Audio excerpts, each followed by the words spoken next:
Hey, what's up, everyone? This is your Rambassador of your world champions, Los Angeles Rams. Well, wow. The San Francisco 49ers takes a page out of the Los Angeles Rams book. If you can't beat them, join them. Well, the 49ers struck last night as they pulled off a trade with the Carolina Panthers for their star running back, Christian McCaffrey, for a second, third, and fourth round pick of next year, and then a fifth round pick of 2024. That is a lot. They've mortgaged the farm once again.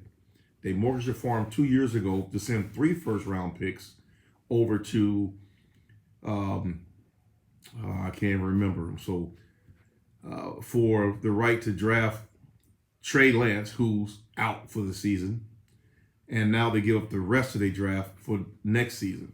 So look, if this doesn't pan out for them, expect to see Shanahan and Lynch in their last days on their job.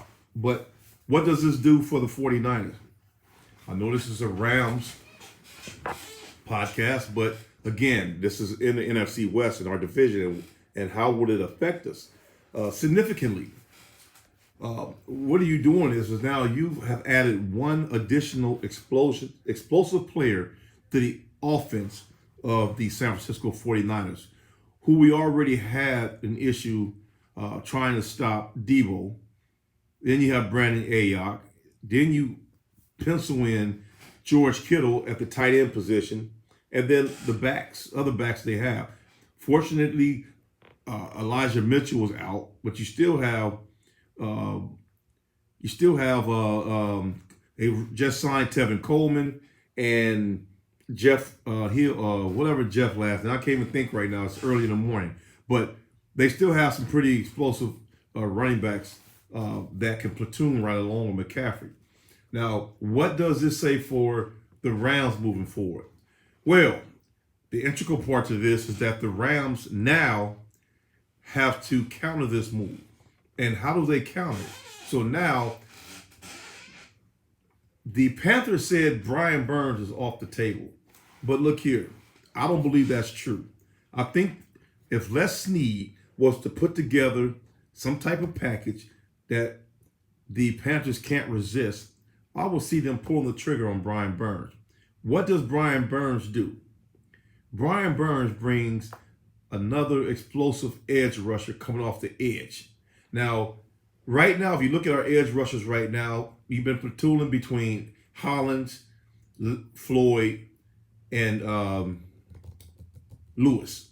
We really have not gotten that much penetration. Are you guys aware that last year that Leonard Floyd had 10 plus sacks? He doesn't have a sack yet this season. And this concerns me. This really concerns me. So that's letting us know that the offensive line is able to triple team Aaron Donald, neutralize the other defensive lineman, and Leonard Floyd is keyed up one-on-one. He needs to do. This is a contract year for Floyd. He was given a 1-year deal this year for $9 million, if I'm not mistaken. But now has 0 sacks, and I think Lewis may have 1 sack. So the sacks is coming from the interior position. Jalen Ramsey have came in with 2 different back-to-back weeks of sacks, which put a little wrinkle into the defensive game plan for the opposing teams. But at the same time, we have to get this off. Now, I've strongly felt that if the Rams really wanted to go after Christian McCaffrey, they could have just did a straight-up trade. You could have gave Cam Akers and probably threw in Leonard Floyd. And hopefully that was significant enough to pull McCaffrey here, probably with a later round pick, like a 6th round pick. But financially, you look at it, trying to get Brian Burns over here, can we afford him? Well, I think we can afford him, but there are a few things that it may need to be done. We may need to have a few of our star players restructure their contracts. And by doing that, that is showing that we, not me mentality, and want to bring in the players that this team needs to help get over that hump and repeat. and Super Bowl champions. So another thing that I've seen been materializing is the talks of Saquon Barkley coming up to Los Angeles in a trade. Now, Saquon Barkley is having a monstrous year right now. I don't see the Giants let him walk away. Now, if they do, you never know. With Les Snead, you never can tell. If them picks is his process of going through trades or picking up players. He don't care about them picks. So let's see if he can pull that Saquon Barkley trade off.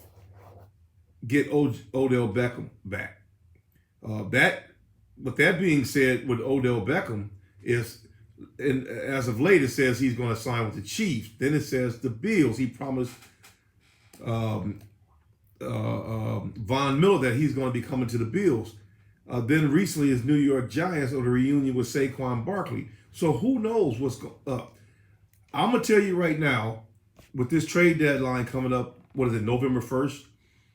By next week, there's going to be a deal that's going to be pulled off. And a lot of people may not be too happy about it. It might be not the magnitude of a player you think. But hey, something's going to materialize. There's even been talks of Robert Quinn coming back to the Rams. Another explosive edge rusher. So we have to look and see exactly what's available out there for us. But right now, what needs to be in play, we have a couple of linemen that's going to be coming back this week off after the bye, something that we desperately needed. But again, we signed Ty Nitchie, someone we had on the roster in 2012, and back then he did not look very comfortable as an NFL caliber offensive tackle.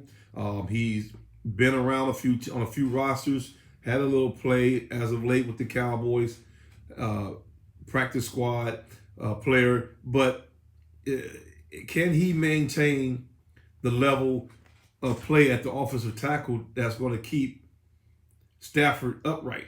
Can Stafford trust him if Jackson is to go down at the tackle position? So we should be getting Brian Allen back by the bye. We should be getting Coleman Shelton back by next week, hopefully. I don't think Shelton's going to be ready with that high ankle sprain, but Brian Allen is someone that can help us back at that center spot. Nothing against Jeremiah Colon. I think his first week in action against the Niners, not the Niners. He got put in the game against the Niners, and then the speed of the game was just far too fast for him. When he played against the Cowboys, it was he just wasn't having it. But against the Panthers, he looked a little bit more smooth, transitional, and comfortable at that center position. But hey, the starter Brian Allen is going to be back, and Cologne, back to the bench he goes. But he's had his taste of a couple of starts, and he did pretty well last week, engineering that offensive line. And as the Rams didn't really have an effective run game, but they were able to materialize a few explosive runs that had pretty good, I'd say 12-yard carries was good, considered what we have the last several weeks. But, enough to say about that. Now, just I didn't come on Sunday or Monday after the Carolina game because I just wanted to just sit back and see if the Rams was going to pull the trigger anytime soon. But just going back to that game against the Carolina Panthers, at the start of that game, I just really thought that it was going to be a long, dismal day for the Rams. That first quarter was some of the worst football that you can ever wish for, and we was able to squeak out a field goal, but it was ugly. Then we get the moving the ball toward the end of the second quarter, and then we get the pick six right before the half, and allowed the Panthers to get back inside the game with the lead. So it really concerned me. It kind of frustrated me a little bit, but I guess Raheem Morris found some things on film during that halftime break and came back and made some adjustments. And it really just shut down that Panthers offense in the second half. You have one key play, which was a little slip screen to Christian McCaffrey or a dump off to McCaffrey, a couple of missed tackles, something that's been really plaguing the Rams this season. People missing tackles and assuming that the other one's going to make it, and McCaffrey ripped off 40-something more yards on that play. So that really concerned me. They need to be popping to the ball carrier. If everyone hits, that individual going down. And you can't depend on just one person making a tackle. You guys have to come. They have to go in there and be popping on everything that moves. So that's just my theory of it, playing ball or even coaching it or watching it. Your defense cannot let up. And I saw that a couple of times. And if you look at Bobby Wagner and watch him in the games, he seems to have lost a step. He seems just a tad bit slow. He seems to be playing up a lot high, and he doesn't have that hustle. And case in point is when the one play where McCaffrey caught the ball and he just started jogging. I mean, that's not the Wagner that I knew 3-4 years ago, chasing down Todd Gurley. So it's a concern of the defense. It has that bend don't break mentality. At the same time, it's the point to where you have you on the edge of your seat wondering, man, we're going to give up 40 points like we did against Buffalo. And you get to think about it. Like, wow, is this what's going to happen? But at the end of the day, I have to say hats off to the defense. Our defense has really been carrying our team. They only given up. They gave up no touchdown last week. The pick six.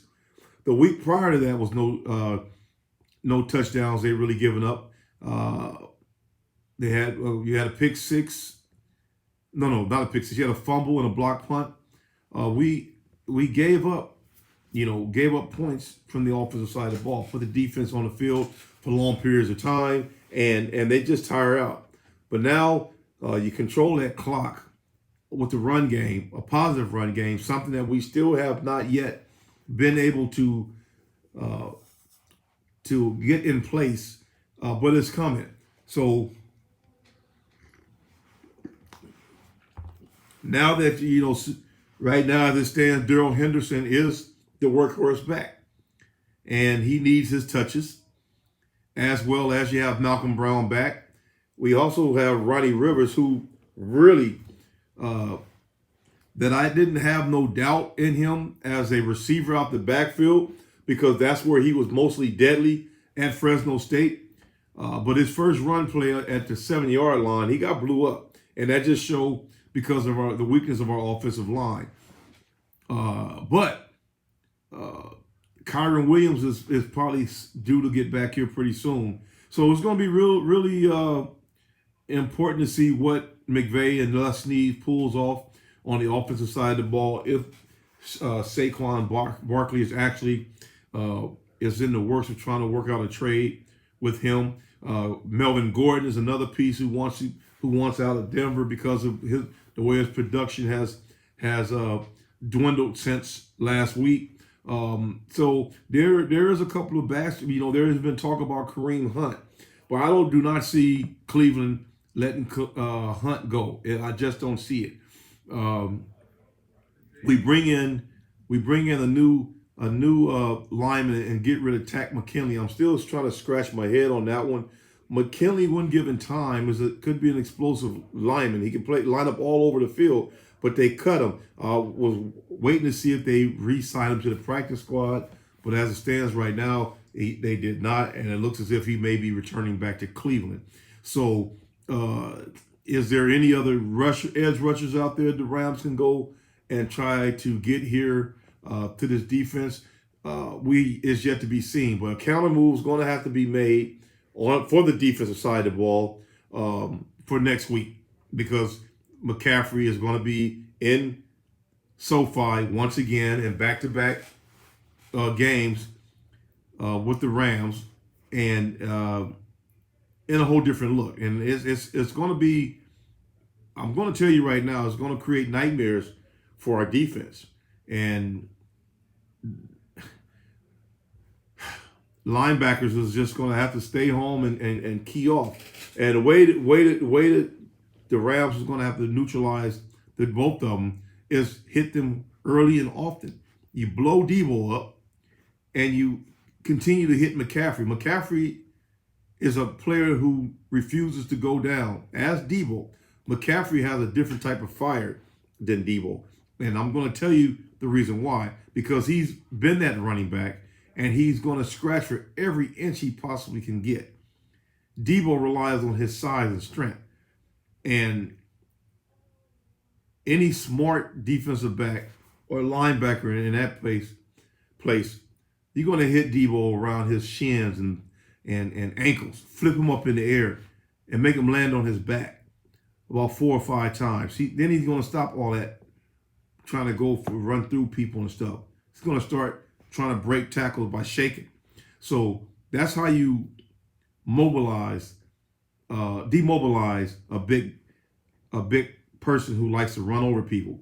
Put him on his back 3 or 4 times hard by flipping him up in the air, and guarantee you his course of direction is going to change when he runs that ball. But with McCaffrey, you just got to hit and wrap and pick him up and hope the dear Lord for a whistle to blow, because he's a scrapper. He's been a great player ever since I watched him at Stanford and with the Panthers. He helped engineer his team to a Super Bowl that they didn't end up winning, but he's a great back. So kudos to the San Francisco 49ers. When the news broke last night, I'm here at my union meeting last night, and I get the text from one of our members. A few of them around me, they up there laughing, giggling, told them we got McCaffrey, and I just, clapped to him. Kudos for you. But at the end of the day, I don't think it was a bad idea that the Rams didn't try to mortgage the farm to get McCaffrey, because I'm comfortable with Les Snead and what he's done over the last several years, dating all the way back to was able to engineer or orchestrate trades to get and signing free agents. We had Marcus Peters. You had Akil, oh my God, the cornerback, from Dallas. You have Von Miller. They orchestrated nice trades. We wanted one in the Super Bowl play under McVay. We were a couple of calls away from getting a Super Bowl in 2019 against the Patriots. But you got to play against the referees. There was some questionable calls in them games that actually broke the rhythm of the Rams offense, and a couple of drop passes. So the Rams could have won that Super Bowl easily, but for some reason, Belichick have had the Rams numbers over the course of the years. But moving forward, I see this team is starting to get healthy. After this break, we should be getting Troy Hill back.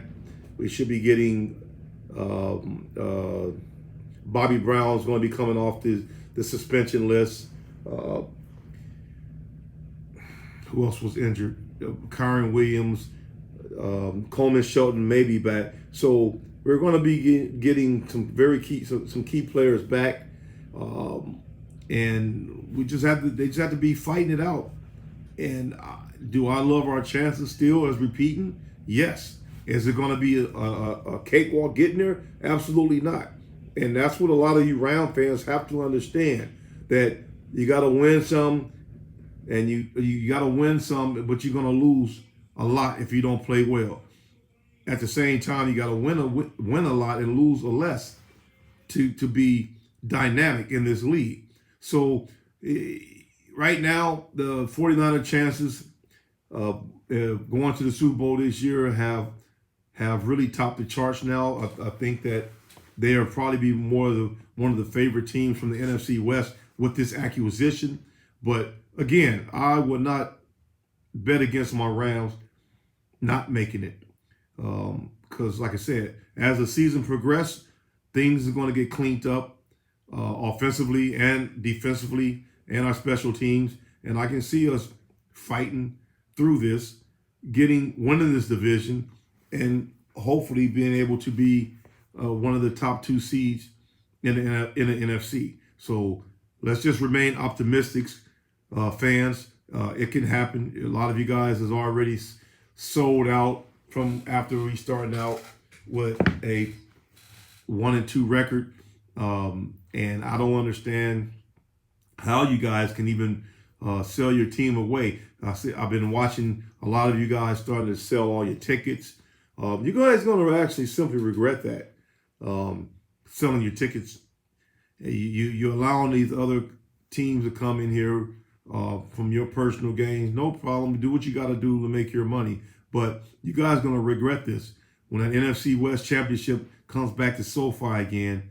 Yeah, you're going to have your rights for it, but you guys are going to miss the integral part of the schedule. When the 49ers come to come to SoFi Stadium, and we are able to defeat them on our own turf, you guys are going to regret selling those tickets.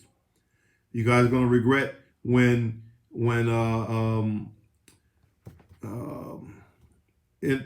Arizona comes. I mean, so it's in the Broncos. I mean, Christmas Day. You guys are going to regret it. I'm going to love it.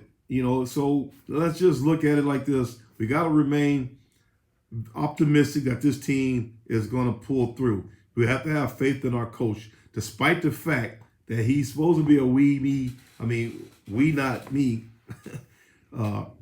type of person. But at the same time, he has been stubborn. But they're ironing it out. So moving forward, this week, I absolutely think that through this bye, they are in the lab right now, mixing up some plays offensively, defensively. Les Snead right now is actually woke right now as I speak, making phone calls, looking at the statistics, looking at the financials, how he's going to be able to pull off the next trade.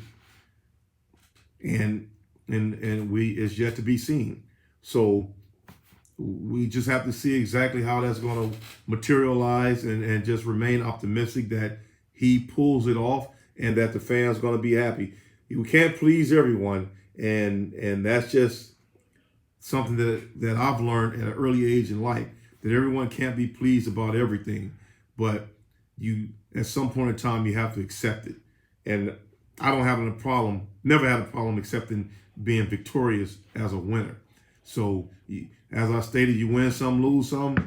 Under McVay, the difference between McVay and Shanahan goes after all the key explosive offensive players, and he has nothing to show for it.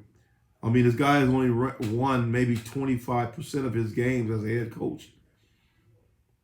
And as the Rams, our head coach is over 65%.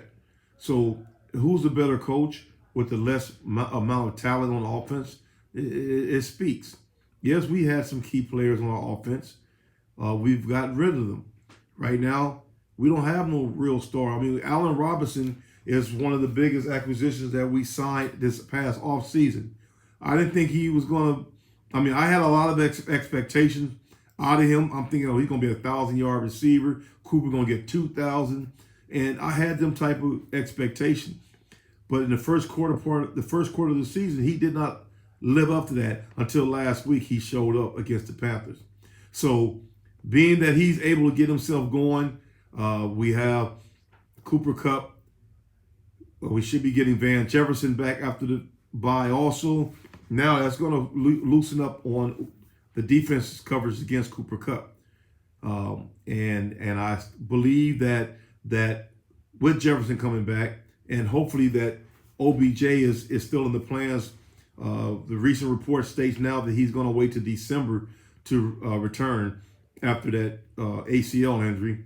We just have to see how that turns out. But I see also with Bryson Hopkins returning back from suspension. We have a lot of centerpieces there on the offense, that more targets and weapons that Stafford could get the ball to. But our main concern is right up front. How well will our offensive line block moving forward? You have Joey Bosa, Eric Armstead, both who are going to be returning back from injury the next time we see them. So who knows how that's going to turn out moving forward. So we just have to be prepared, get our troops together, get on that front line, and we have to cheer. We have to edge our team on every game, be loud, whether it's at home or away, and help them get through these tribulations because we're about to go through a gauntlet of teams. We got the 49ers, we got the Packers, we have New Orleans, we have Arizona, Tampa Bay. We got a gauntlet of games we have to go through. So if you look at the schedule right now, the strength of the schedule right now doesn't weigh in our favor. If you look at it by the teams that we have to actually play. So I'm just going to go through it. We go San Francisco, Tampa Bay, Arizona, New Orleans, Kansas City, Seattle, the Raiders, Green Bay, Broncos, Chargers, and then end up the season in Seattle against the Seahawks. That's what we're going to be going through, what we're going to be up against moving forward. I still like our chances. I think we can win 75% of the games and still end up 12-5 at the same time. But like I said the other day, 14-3 doesn't look bad either. This team can do it.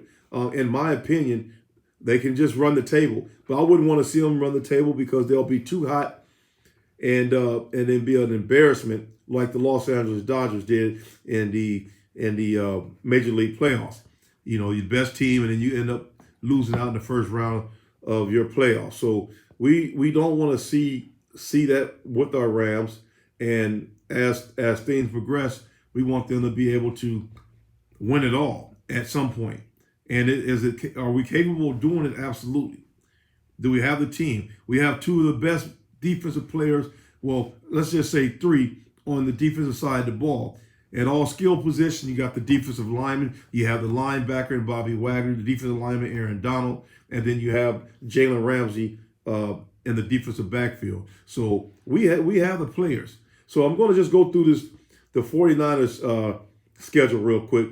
They have the Kansas City Chiefs this Sunday, followed by us. Then they have the bye. Then they come back to LA for the Chargers, the Cardinals, New Orleans, Miami, which is going to be an interesting game. Tampa Bay, Seattle, the Commanders, the Raiders, and then they end the season up against Arizona. So the strength and schedule will favor them because you have, 1, 2, 3, 4 teams, 5 teams that's under 500 right now with the strength of schedule opposed to what we have. So moving forward on this, it's going to be a great reflection to see how this spins, how it turns out for the Rams. And again, congrats to the 49ers and working their farm to get McCaffrey. And we'll see how that works out for them. And like I said, Ramley, let's just remain optimistic. Remain optimistic. Hope that and expect Les Snead to pull the trigger. And we do this. I'm ready. I'm happy. So until then, thanks for you guys tuning in and watching. It's been a pleasure, and I'll see you guys next week. Until then, once again, this is your Rambassador, Ed P.I.I.I. Henderson. I'm out of here. Deuces.